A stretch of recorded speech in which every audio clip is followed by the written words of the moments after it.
நவகிரகத்துல சூரிய பகவான் தான் அதிபதி. அதுக்கு அடுத்தது சந்திர பகவான். சந்திரன் முடிஞ்ச செவ்வாய். செவ்வாய் அதுக்கு அடுத்தது புதன்.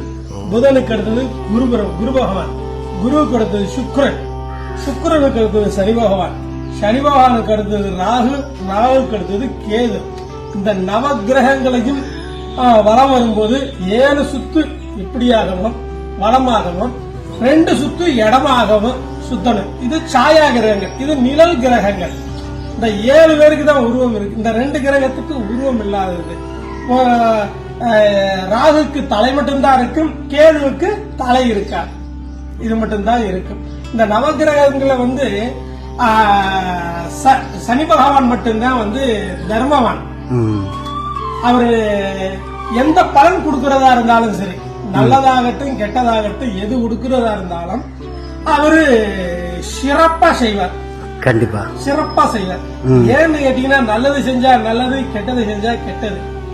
அப்ப எப்ப வரும்னு கேட்டீங்கன்னா, அந்த 7.5 சனின்னு சொல்லுவாங்க பாத்தீங்களா, அந்த காலகட்டத்துல ஒவ்வொரு ராசிக்கு 2.5 வருஷம்னு போவாங்க. அப்ப அந்த காலகட்டத்துல யாரு என்ன பலன் செய்தார்களோ அந்த பலனுக்கேற்ப பலனை கொடுப்பார். இவருடைய குருநாதர் யாருன்னு கேட்டீங்கன்னா காலபைரவர், மகா காலபைரவர்.